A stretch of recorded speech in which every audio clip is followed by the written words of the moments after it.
ನಮಸ್ಕಾರ ಎಲ್ಲರಿಗೂ ನನ್ನ ಚಾನಲ್‌ಗೆ ಸ್ವಾಗತ. ಬೆಳಗ್ಗೆ ಎದ್ದ ಕೂಡ್ಲೆ ಚಾ, ಕಾಫಿ ಎಲ್ಲರೂ ನಾರ್ಮಲ್ ಆಗಿ ಕುಡಿತೀರಾ? ಆದ್ರೆ ಇವತ್ತು ನಾನು ಬೂಸ್ಟ್ ಹಾಕೊಂಡೇನ್ರಿ. ಸಾರಿ ಬೂಸ್ಟ್ ಅಲ್ಲ ಬೋರ್ನ್‌ವಿಟಾ ಹಾಕೊಂಡಿದೀನಿ. ಜಸ್ಟ್ ಫಾರ್ ಎ ಚೇಂಜ್ ಅಂತ ಅವಾಗ ಸ್ವಲ್ಪ ಬೋರ್ನ್‌ವಿಟಾ, ಬೂಸ್ಟ್, ಹಾರ್ಲಿಕ್ಸ್ ಏನೇ ಇರುತ್ತಲ್ಲ ಮಕ್ಳಿಗೆ ಹಾಕೊಡ್ತಿರಲ್ಲ ಅದನ್ನ ಒಮ್ಮೊಮ್ಮೆ ನೀವು ಕುಡ್ದ್ ನೋಡ್ರಿ. ಎಷ್ಟು ಫೀಲ್ ಆಗತ್ತ ಗೊತ್ತಾ? ನಾವು ಸಣ್ಣವರಾಗ್ಯವಪ್ಪ ಅನ್ನೋ ರೀತಿ ಫೀಲ್ ಆಗತ್ತೆ. ಟೇಸ್ಟ್ ಕೂಡ ಸೂಪರ್ ಆಗಿರ್ತೈತ್ರಿ ಅದು. ಹಾಗೆ ಪೂಜೆ ಎಲ್ಲ ಮುಗಿಸ್ಕೊಂಡು ನಾಷ್ಟಾಕ್ ಅವತ್ ನಾನು ದೋಸೆ ಮಾಡಿದ್ದೆ ರೀ. ಸೊ ದೋಸೆ ಹಾಗೆ ಚಟ್ನಿ ಅದ್ರ ಜೊತೆಗೆ ಈ ರೀತಿಯಾದ ಬಟಾಟೆ ಪಲ್ಯನ ಹಚ್ಕೊಂಡ್ ತಿಂದ್ವಿ ಅಂದ್ರ ಮಸ್ತ್ ಇರ್ತೈತ್ ನೋಡ್ರಿಪ್ಪ. ಅದಲ್ದ ಮನ್ಯಾಗ ಮಾಡಿರೋ ದೋಸೆಗಳಂದ್ರ 3-4 ದೋಸೆ ತಿಂತೀವಿ. ಅದ್ರ ಹೋಟೆಲ್‌ದಾಗರ ಒಂದ್ ದೋಸೆ ತಿನ್ನೋರಾಗ ರಗಡ ಆಗ್ಬಿಟ್ಟಿರ್ತೈತಿ. ಯಾಕಂದ್ರ ಅವ್ರು ಆ ನಮನಿ ಸೋಡಾ ಗಿಡ ಹಾಕ್ಬಿಟ್ಟಿರ್ತಾರ, ಎಣ್ಣಿ ಹಾಕ್ಬಿಟ್ಟಿರ್ತಾರ್ರಿಪ್ಪ. ಕೈಯಾಗ ಸೋಪ್ ಹಚ್ಕೊಂಡ್ ತಿಕ್ಕೊಂಡ್ರು ಎಣ್ಣಿ ಬಿಟ್ಟಿರೋದಿಲ್ಲ ನೋಡ್ರಿ. ಅಷ್ಟ್ ಎಣ್ಣಿ ಹಾಕಿರ್ತಾರೆ. ಮನೇಲಾದ್ರೆ 4-5 ದೋಸೆ ತಿಂದ್ರು ಆರೋಗ್ಯವಾಗೇ ಇರುತ್ತೆ. ನಾವು ಬೆಳಿಗ್ಗೆ ಎದ್ದು ಎಲ್ಲಾ ಮುಗಿಸ್ಕೊಂಡು, ಭಾಂಡೆ ಎಲ್ಲ ತೊಳ್ಕೊಂಡು, ಅದನ್ನೆಲ್ಲ ವರ್ಸಿಟ್ಕೋಬೇಕಲ್ಲ, ವರ್ಸಿಟ್ಕೊಳತ್ತಿದ್ದೆ ರೀ.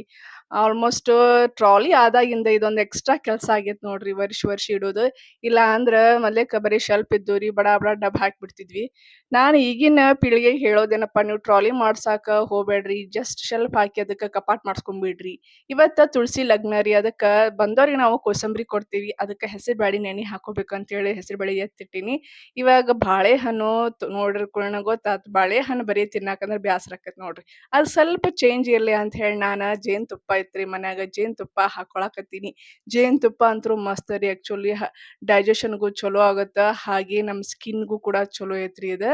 ಮತ್ತೆ ನಮ್ ಹೇರ್ಸಿಗ್ ಕೂಡ ಜೇನ್‌ತುಪ್ಪ ಹೇಳ್ ಮಾಡ್ಸಿದ್ರಿ. ಸೊ ಡೈಲಿ 1-2 ಸ್ಪೂನ್ ನೀವು ಜೇನ್‌ತುಪ್ಪನ ಹಂಗ ತಿನ್ರಿ. ಆದ್ರೆ ಜೇನ್‌ತುಪ್ಪದು ತಿಂದ್ ಆದ್ಮೇಲೆ ನೀರ್ ಕುಡ್ಯಾಕ್ ಹೋಗ್ಬೇಡ್ರಿ. ಯಾಕಂದ್ರ ಹೊಟ್ಟಿ ಸರಿ ಹೊಳಿಯೋದಿಲ್ಲ ಅದಕ್ಕೆ.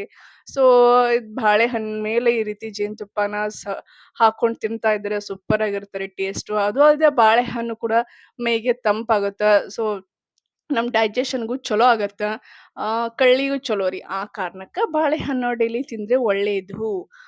ಬಾಳೆಹಣ್ಣು ಜೇನುತುಪ್ಪ ತಿಂದು ನಾ ಹೇಳೇನಂದ್ನಲ್ಲ ನೀವು ಒಮ್ಮೆ ಇದನ್ನ ಟ್ರೈ ಮಾಡ್ತೀರಿ ಅನ್ಕೊಂಡೀನಿ. ಸೊ ಟ್ರೈ ಮಾಡಿ. ಯಾಕಂದ್ರೆ ಸೂಪರ್ ಆಗಿರತ್ತ. ಹಣ್ಣುಗೊಳ್ ಒಳಗ ಬರೀ ಹಂಗ ಸಕ್ರಿ ಹಾಕೊಂಡ್ ತಿನ್ನೋ ಬದ್ಲಿ ನೀವು ಜೇನುತುಪ್ಪ ಹಾಕೊಂಡ್ ತಿನ್ರಿ. ಇದು ಕೊಲೆಸ್ಟ್ರಾಲ್ ಕೂಡ ಬ್ಯಾಡ್ ಕೊಲೆಸ್ಟ್ರಾಲ್ ಕೂಡ ನಿಮ್ಗೆ ಕಡಿಮೆ ಮಾಡ್ತದ. ಹಿಂಗಾಗಿ ಜೇನುತುಪ್ಪ ಒಳ್ಳೇದ್ರಿ. ಅದು ಅಲ್ದೆ ಇವತ್ತು ಸಂತಿಗ್ ಹೋಗಿ ಒಂದಿಷ್ಟು ಬೇಕಾಗಿರುವಂತ ತರಕಾರಿಗಳ್ನ ತಗೊಂಡ್ ಬನ್ನಿರಿ, ಕಾಯಿಪಲ್ಯನ. ಆಮೇಲೆ ಹೂವು ತೊಗೊಂಬನ್ನಿ. ಆಮೇಲೆ ಹಣ್ಣದು ಎಲ್ಲಾ ತಗೊಂಡ್ ಬಂದೆ. ಪೂಜಾಕ್ಕೆಲ್ಲ ಬೇಕಲ್ರಿ ಈಗ. ಅದಕ್ಕಂತ ಹೇಳಿ.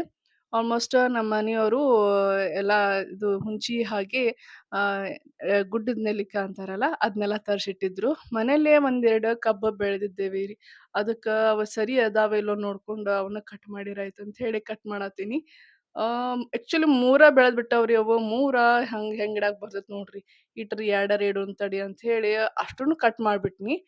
ಯಾಕ್ ಇನ್ನೊಂದು ತೆಳ್ಳಗೈತ್ರಿ, ಅದು ಏನ್ ಸರಿಯಾಗಿ ಬೆಳೆಯೋದಿಲ್ಲ ಅಂತ ಅನಸ್ತು. ಅದಕ್ಕೆ ಬ್ಯಾಡ ಅಂತ ಹೇಳಿ ಅದನ್ನು ಕಟ್ ಮಾಡ್ಕೊಂಡ್ಬಿಟ್ಟೆ. ಒಟ್ಟ 3 ಆಗಿದ್ದು ಅವನ್ನ ನಮ್ಮ ತುಳಸಿ ಹೈಟಿಗೆ ಕಟ್ ಮಾಡ್ಕೊಂಡು ಇಟ್ಕೊಂಡ್ಬಿಟ್ಟೆ. ಯಾಕಂದ್ರೆ ಇದ್ರೊಳಗ ರಸ ಅನ್ನೋದು ಇಲ್ಲೇ ಇಲ್ರಿ ಇದ್ರಾಗ. ಮತ್ತ ಸುಮ್ನೆ ಪೂಜಾಕ್ ಅಂತೇಳಿ ಇಟ್ಕೋಬೇಕಾಗತ್ತ ಅಷ್ಟೇ. ಅದಕ್ಕೆ ನೀಟಾಗಿ ಹೈಟ್ ನೋಡ್ಕೊಂಡು ಕಟ್ ಮಾಡ್ಕೊಂಡ್ರಾಯ್ತು ಅಂತ ಹೇಳಿ ಎಲ್ಲ ನೀಟಾಗಿ ಕಟ್ ಮಾಡ್ಕೊಂಬಂದೆ. ಅದ್ರದ್ದು ಕೈ ಸಿಬ್ರೋದು ನಟ್ ಬಿಡ್ತಾವ್ರಿ. ಯಾಕಂದ್ರೆ ಇವು ನಾವು ಮೊದ್ಲೇಕ ಮಾಡಿರೋದಿಲ್ಲ. ಮನೇಲಿರುವಂತ ಗಾರ್ಡನ್‌ನ ಅಷ್ಟ ಮೇಂಟೈನ್ ಮಾಡಿರ್ತೇವೆ. ಇನ್ನೆಲ್ಲ ಹೊಲ್ದಾಗಿಂದೆಲ್ಲ ನಮ್ಗೇನ್ ಗೊತ್ತಾಗ್ಬೇಕ್ ನೋಡ್ರಿ. ಇರ್ಲಿ ಅದ್ ಪೂಜಾಕ್ ತಂದಿರೋ ಕಬ್ಬಿತ್ರಿ ಅದನ್ನ ಹಾಕಿದ್ದೀವ್ರಿ. ಅದು ಬಾಳ್ ಚಂದ ಬೆಳ್ದಿತ್ತು. ಆಕ್ಚುಲಿ 3 ವರ್ಷದಿಂದ ನಾನು ಇದೇ ಕಬ್ಬನ್ನ ಯೂಸ್ ಮಾಡ್ಕೊಳಕತ್ತೀನ್ರಿ. ಯಾಕಂದ್ರೆ 3 ವರ್ಷ ಆತ್ರಿ ಇದನ್ನ ಹಾಕಿ. ಇನ್ನು ಈ ವರ್ಷ ಹಾಕ್ಬೇಕಂದ್ರ ಹೊಸಾವ್ ತೊಗೊಂಬಂದ ಹಾಕ್ಬೇಕ್ ನೋಡ್ರಿಪ್ಪ. ಯಾಕಂದ್ರೆ ಇದ್ ತೆಳ್ಳಗಾಗೈತಿಲ್ ನೋಡ್ರಿ. ಇದ್ರ ಜಾಸ್ತಿ ಕಸುಲೆ ಬೆಳೆದಿಲ್ಲ ಇದು. ಯಾಕಂದ್ರೆ ಮುನೆ ಏನಂತಾರ ಈಲ್ಡ್ ರೀ. ಇದಕ್ಕಾಗೂ ಜಾಸ್ತಿ ಇದ್ರಲ್ಲೇ ಬೆಳೆದಿಲ್ಲ ಅದು. ತುಳಸಿಗೆ ಕಟ್ಟಿನೆಲ್ಲ ನೀಟಾಗಿ ಒರ್ಸ್ಕೊಂಡ್ ಇಟ್ಕೊಂಡಿದ್ದೆ ರೀ. ಸೊ ಇವಾಗ ಪೂಜೆಕಂತೇಳಿ ಮೊದ್ಲೇಕನ ಅರ್ಶಿನ, ಕುಂಕುಮ, ವಿಭೂತಿ ಹಚ್ಕೊಂಡ್ಬಿಟ್ರ ಆಯ್ತಂತೇಳಿ ವಿಭೂತಿ ಹಾಗೆ ಅದ್ಕೆ ಅರ್ಶಿನ, ಕುಂಕುಮ ಎಲ್ಲ ಹಚ್ಚಾಕತ್ತೀನಿ ನೋಡ್ರಿಪ. ಆಲ್‌ಮೋಸ್ಟ್ ಸಂಜೆ ಮುಂದ 4 ಗಂಟೆಕ ಇದನ್ನೆಲ್ಲ ಶುರು ಮಾಡೋದಿತ್ತು. ಆಕ್ಚುಲಿ ಈ ವರ್ಷ ಏನಾಗ್ಬಿಟ್ಟದ, ಒಬ್ರು ಸಾಯಂಕಾಲ ಮಾಡೋದಿದ್ರೆ 12ನೇ ತಾರೀಕಿಗೂ ಸಾಯಂಕಾಲ 4 ಗಂಟೆಯಿಂದ ಮುಹೂರ್ತ ಅದ ಅಂತ ಹೇಳಿದ್ರು. ಹಾಗೆ ಬೆಳಗ್ಗೆ ಮಾಡೋರಿಗೆ ಇದು 12ನೇ ತಾರೀಕಿಗಲ್ಲ 13ನೇ ತಾರೀಕಿಗೆ ಬೆಳಗ್ಗೆ 1 ಗಂಟೆ ಮಟ ಮುಹೂರ್ತ ಅದ ಅಂತ ಹೇಳಿದ್ರ, ನಾವು ಮಾಡೋದು ಹೆಚ್ಚಾನೆಚ್ಚ ಸಂಜೆ ಮುಂದ ಮಾಡಿರ್ತೇನ್ರಿ ನಾನು. ಅದಕ್ಕ ನಾನು 12ನೇ ತಾರೀಕಿಗೆನ ಮಾಡೀನಿ. ಆದ್ರೆ ಇಲ್ಲಿ ಓಣ್ಯಾಗ 12ನೇ ತಾರೀಕಿಗೆ ಮಾಡಿದ್ಯಾಕಂದ್ರ ನಾ ಒಬ್ಬಾಕೆ ನೋಡ್ರಿಪ. ಯಾಕಂದ್ರೆ ಯಾರು ಮಾಡ್ಲಿಕ್ಕಿಲ್ಲ. ಎಲ್ಲಾರು ಮಾರನೇ ದಿನಾನ ಮಾಡಿದ್ರು. ಆ ನಾನು 12ನೇ ತಾರೀಕಿಗೆ ಅಂತ ಹೇಳಿ ಮಾಡಿದೆ. ದ್ವಾದಶಿ ಇತ್ತಂತೆ ಕಾರಣಕ್ಕ ನಾನು ಮಾಡ್ಬಿಟ್ಟೆ ರೀ. ಅದು ಒಂಥರ ನನಗೂ ರಿಲೀಫ್ ಅನಿಸ್ತು. ಯಾಕಂದ್ರೆ ಮಾರನೇ ದಿನ ಅವ್ರ ಮನೆಗಳಿಗೆ ಹೋಗಾಕ ನನಗ ಟೈಮ್ ಸಿಕ್ಕಂಗಾಯ್ತು. ಹಾಗೆ ರಿಲೀಫ್ ಅನಿಸ್ತು ನನಗೆ. ಅದಕ್ಕಾಗಿ ಇದು ಹಿಂದಿನ ದಿನಾನ ನಾನೆಲ್ಲ ಪೂಜೆದೆಲ್ಲ ಸಜ್ಜು ಮಾಡ್ಕೊಂಡೆ. ಪ್ರತಿ ಸರಿನೂ ಒಂಥರ ವಿಭಿನ್ನವಾಗಿ ಮಾಡಿರ್ತೀನಿ. ಹೋದ ವರ್ಷನೂ ಮಾಡಿದ್ದೀನಿ. ನಾನು ಹೋದ ವರ್ಷದ ವ್ಲಾಗ್ ಒಳಗ್ ನೋಡಿರ್ಬಹುದು ನೀವ. ಅಂದ್ರೆ ಮುಂಚಿಂದ ನೋಡ್ಕೊಂತ ಬಂದವ್ರಿಗೆ ಗೊತ್ತಿರತ್ತೆ. ಈಗ ಗೊತ್ತಿಲ್ಲಪ್ಪ ಅಂದ್ರೆ ಇದಾದ್ಮೇಲೆ ನೆಕ್ಸ್ಟ್ ವಿಡಿಯೋ ಅದೇ ಪ್ಲೇ ಆಗುತ್ತೆ. ಸೊ, ಇದು ನೆಕ್ಸ್ಟ್ ಈ ಫುಲ್ ವಿಡಿಯೋ ನೋಡಿದ್ಮೇಲೆ ನಿಮ್ಗೆ ಅದು ಗೊತ್ತಾಗುತ್ತೆ. ಹೇಗ್ ಮಾಡಿದ್ವಿ ಹೋದ್ ವರ್ಷ ಅಂತ ಹೇಳಿ. ಸೊ, ಹೋದ್ ವರ್ಷಕ್ಕಿಂತ್ರಿ ಈ ವರ್ಷ ಡಿಫ್ರೆಂಟೇನೇನೆ. ನಾವು ವರ್ಷ ನಾನು ಪ್ಯಾಟರ್ನ್ ಸ್ವಲ್ಪ ಚೇಂಜ್ ಮಾಡ್ತೀನಿ. ಒಂದೇ ತರ ಮಾಡಲ್ಲ. ಅದಕ್ಕಾಗಿ ಸ್ವಲ್ಪ ಒಂಥರ ಪೂಜೆ ಮಾಡೋದು ನನಗ್ ಖುಷಿ ಅನ್ಸುತ್ತ. ಚೇಂಜ್ ಇದ್ರೇನೆ ಎಲ್ಲರಿಗೂ ಇಷ್ಟ ಆಗುತ್ತೆ ನೋಡ್ಲಿಕ್ಕೆ ಅಂತ ಹೇಳಿ. ಒಂದೇ ತರ ಇದ್ರೆ ಏನು ಒಂದೇ ತರ ಮಾಡಿರ್ತಾರ ಅಂತ ಅನ್ನೋ ರೀತಿ ಆಗತ್ತೆ. ಗೊತ್ತು ನನಗೆ ಯಾವುದೇ ಪೂಜಾ ಇದ್ರೂ ಆಡಂಬರ ಬೇಕಾಗಿಲ್ಲ ಅಂತ ಹೇಳಿ ಸಿಂಪಲ್ ಆಗಿ ಮಾಡೋದು. ನಾ ಎಲ್ಲಾನು ಸಿಂಪಲ್ ಆಗಿ ಮಾಡ್ತೀನಿ. ಯಾವ್ದು ಹೆಚ್ಚಿಗೆ ಏನು ಖರ್ಚು ಮಾಡ್ಕೊಂಡಿರೋದಿಲ್ರಿ. ಬಾಳ ಐಟಮ್ಸ್‌ಗಳ್ನ ಇಟ್ಟು ಅದಕ್ಕೇನ್ ದೊಡ್ಡ ಅಲಂಕಾರ ನಾ ಮಾಡಿರೋದಿಲ್ಲ. ಸ್ವಲ್ಪ ಹೂ ಇದ್ರಾಗೆ ರಂಗೋಲಿ ಒಳಗೆ ಇಟ್ಟಿರುವಂತ ಪದಾರ್ಥ ಒಳಗಷ್ಟ ನಮ್ದು ಚೇಂಜಸ್ ಮಾಡ್ಕೊಂಡಿರ್ತೇನೆ ಹೊರತು ನಾ ಯಾವ್ದು ಹೆಚ್ಚಿಗಿ ಇದ್ ಮಾಡಿರೋದಿಲ್ರಿ. ಖರ್ಚು ಮಾಡ್ಕೊಂಡ್ ಮಾಡುವಂತದ್ ಏನ್ ಇಲ್ಲ. ಯಾಕ ದೇವ್ರು ನಮಗೆ ನೀವ್ ಪ್ರೀತಿಯಿಂದ ಮಾಡ್ರಿ, ಭಕ್ತಿಯಿಂದ ಮಾಡ್ರಿ ಅನ್ನೋದಷ್ಟೇ ಹೇಳ್ತಾನ್ರಿ. ಇಷ್ಟ್ ಖರ್ಚು ಮಾಡೇ ಮಾಡ್ಬೇಕು ಅಂತ ಹೇಳಲ್ಲ. ಯಾಕಂದ್ ಸಾವಿರಾರು ಗಂಟ್ಲೆ ಖರ್ಚು ಮಾಡಿದ್ರು ಕೂಡ ನಮ್ಮ ಹಣೆಬರಹದಾಗ ಏನಿರತ್ತ ಅದ್ ತಪ್ಸಕ್ಕಾಗಲ್ಲ. ದೇವ್ರು ಆಲ್ರೆಡಿ ಬರ್ದ್ ಕಳಿಸ್ಬಿಟ್ಟಿರ್ತಾನ ರೀ. ಆದ್ರೆ ಮಾಡುವಂತ ಪೂಜೆ ಒಳಗ ಶ್ರದ್ಧೆ ಇದ್ರೆ ಸಾಕು. ನೋಡಿ ನಮ್ ಅಲಂಕಾರ ಹೆಂಗಾಯ್ತು, ನಮ್ ತುಳ್ಸಮ್ಮ ಹೆಂಗ್ ಕಾಣ್ಲಿಕತ್ತಾಳ ಅಂತ ಹೇಳಿ ಸೂಪರಾಗಿ ಕಾಣಕತ್ತಾಳಲ್ಲ. ಸೊ ನೋಡ್ರಿ ನೀ ಪೂಜಾ ಅಂತೂ ನನಗಂತೂ ತುಂಬಾ ಇಷ್ಟ ಆಯ್ತು.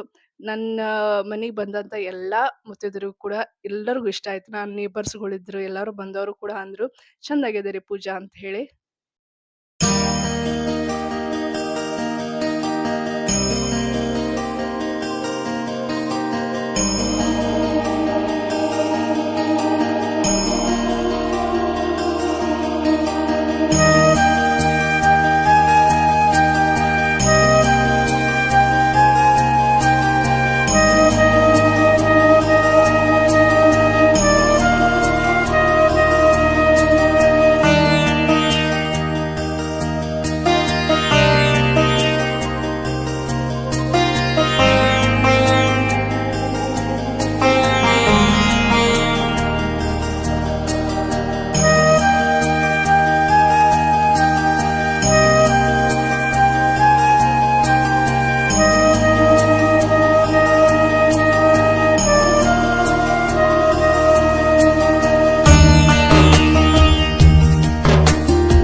ಪೂಜೆ ಎಲ್ಲ ಆಯ್ತು. ಹಾಗೆ ಕೋಸಂಬರಿ, ಪಳಾರ್ ಎಲ್ಲ ಎಡಿ ಹಿಡಿದ್ವಿ. ಈಗ ದೇವರಿಗೆ ನಾನು ಬೇಡ್ಕೊಳಕತ್ತೀನ್ರಿ. ಎಲ್ಲಾ ನನ್ ವೀಕ್ಷಕರಿಗೆ ಆರೋಗ್ಯವಾಗಿ ಇಟ್ಟಿರಪ್ಪ. ಎಲ್ಲಾನು ಅವ್ರು ಕೇಳ್ಕೊಂಡಿದ್ದನ್ನ ಕೊಡುಮ್ಮ ತಾಯಿ ಅಂತ ಹೇಳಿ ಬೇಡ್ಕೊಳಕತ್ತೇನ್ ನೋಡ್ರಿಪ್ಪ.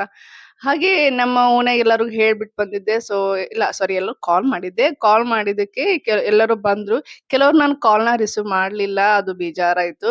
ಬಟ್ ನೋಡೋಣ ನೆಕ್ಸ್ಟ್ ಟೈಮು ಅವರು ಜಾಯಿನ್ ಆಗ್ತಾರೆ ಅಂತ ಅನ್ಕೊಂಡಿದ್ದೀನಿ. ಕೆಲವೊಮ್ಮೆ ನಾವು ಕಾಲ್ ಮಾಡಿರ್ತೀವಿ, ಅವ್ರು ರಿಸೀವ್ ಮಾಡ್ಲಿಲ್ಲ ಅಂದ್ರೆ ಒಮ್ಮೆ ಬೇಜಾರಾಗತ್ತೆ ನಮಗೆ. ಆದ್ರೆ ಕಾಲ್ ಮಾಡಿದವ್ರು ಎಲ್ರೂ ಹೆಚ್ಚಾನೆಚ್ಚು ಎಲ್ರೂ ಬಂದಿದ್ದಾರೆ. ಹಾಗೆ ಬಂದವರಿಗೆ ನಾನು ಕೋಸಂಬರಿ, ಹಾಗೆ ಇದು ಚುಮ್ಮರಿ ಅಂದ್ರೆ ಪಳಾರನ್ನ ಕೊಡ್ತೇವಿ ನಾವಿಲ್ಲಿ. ನಾವು ತುಳಸಿ ಹಬ್ಬಕ್ಕಂದ್ರ ಅದನ್ನ ಮಾಡಿರ್ತೀವಿ. ನೀವು ತುಳಸಿ ಪೂಜಾಕ ಬಂದವ್ರಿಗೆ ಏನ್ ಕೊಡ್ತೀರಾ ಅನ್ನೋದನ್ನ ಕಮೆಂಟ್ ಒಳಗ ಬರ್ದ್ ಹಾಕ್ರಿ ಮತ್ತ. ಇವ್ಳು ನನ್ ಫ್ರೆಂಡು ಇಂದ್ರ, ಸೊ ನಮ್ಮ ಆಜು ಬಾಜು ಆಂಟಿ ಅವ್ರು ಎಲ್ಲರೂ ಕೂಡ ಬಂದಿದ್ರು. ಭಾಳ ದಿನ ಆಯ್ತು ನಾನು ಇವಳು ಬೆಟ್ಟನೇ ಆಗಿರ್ಲಿಲ್ಲ. ಸೊ ಈ ಹಬ್ಬದಾಗರ ಅಂತ ಹೇಳಿ ಬೆಟ್ಟ ಆಗಿದ್ವಿ. ಇನ್ನೊಬ್ಳು ಫ್ರೆಂಡಿಗೂ ಕಾಲ್ ಮಾಡಿದ್ದೆ ಬಟ್ ಅವಳು ಬರ್ಲೇ ಇಲ್ಲ. ನೆಕ್ಸ್ಟ್ ಟೈಮ್ ಅವಳು ಎಲ್ಲಾರು ಸಿಕ್ರೆ ಕೇಳ್ತೀನಿ ಯಾಕ್ ಬರ್ಲಿಲ್ಲ ಅಂತ ಹೇಳಿ. ಸೊ ಹಬ್ಬದಾಗ ಅಥವಾ ಈ ಪೂಜಾದಾಗ ನೋಡ್ರಿ ಎಲ್ಲಾರುನು ಒಂದ್ ಕಡೆ ಕೂತ್ಕೊಂಡು ಒಂದ್ ಕೂಡ ಆಕ್ಚುಲಿ ಮಾತಾಡ್ಬೇಕು ಅಂತ ಹೇಳಿ ಅನ್ನೋದಂದ್ರೆ ಇದ ನೋಡ್ರಿ. ಆಕ್ಚುಲಿ ಉಳ್ಕೋ ಟೈಮ್‌ದಾಗೆಲ್ಲ ನಮ್ಮ ಕೆಲ್ಸ ಬಿಸಿ ಇರ್ತೇವಿ ನಾವು.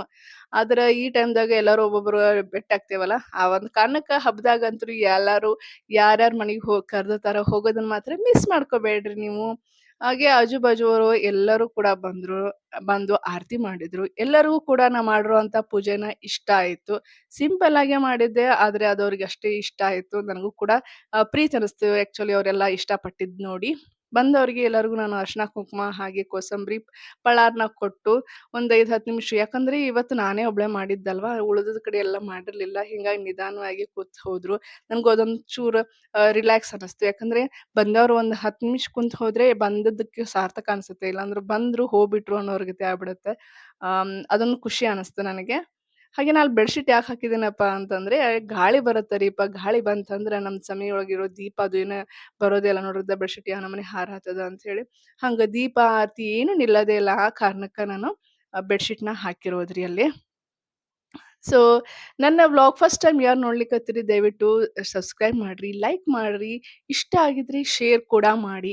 ಹಾಗೆ ಬೆಲ್ ಐಕಾನ್ ಮೇಲೆ ಕ್ಲಿಕ್ ಮಾಡಿದ್ರೆ ನಾನು ಎಲ್ಲಾ ಮುಂದಿನ ವಿಡಿಯೋಗಳು ನಿಮ್ಗೆ ನೋಟಿಫಿಕೇಶನ್ ಸಿಗುತ್ತೆ. ಹಾಗೆ ಸಪೋರ್ಟ್ ಮಾಡೋದನ್ನ ಮಾತ್ರ ಮರೆಯಕ್ಕೆ ಹೋಗ್ಬೇಡ್ರಿ.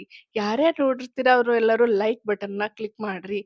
ನೀವು ಲೈಕ್ ಕ್ಲಿಕ್ ಮಾಡಿದ್ರೆ ನಮಗೆ ನಮ್ಮ ಈ ವಿಡಿಯೋನ ಇನ್ನಷ್ಟು ಜನಕ್ಕೆ ಸಜೆಸ್ಟ್ ಮಾಡ್ತಾರೆ ಯೂಟ್ಯೂಬ್‌ದವರು. ಸೊ ಆ ಕಾರಣಕ್ಕೆ ಹೇಳೋದು. ಜಸ್ಟ್ ಒಂದು ಲೈಕ್ ಕೊಡಿ. ನಮ್ಗ ಅದೆಷ್ಟೋ ಖುಷಿ ಆಗುತ್ತೆ. Thank you for watching my video. ಮತ್ತೆ ಇನ್ನೊಂದು ವ್ಲಾಗ್ ಒಳಗೆ ಮತ್ತೆ ಸಿಗ್ತೀನ್ರಿ. ಅಲ್ಲಿವರೆಗೂ ಕ್ಷೇಮವಾಗಿರಿ ಅಂತ ಕೇಳ್ಕೊತೀನ್ರಿ.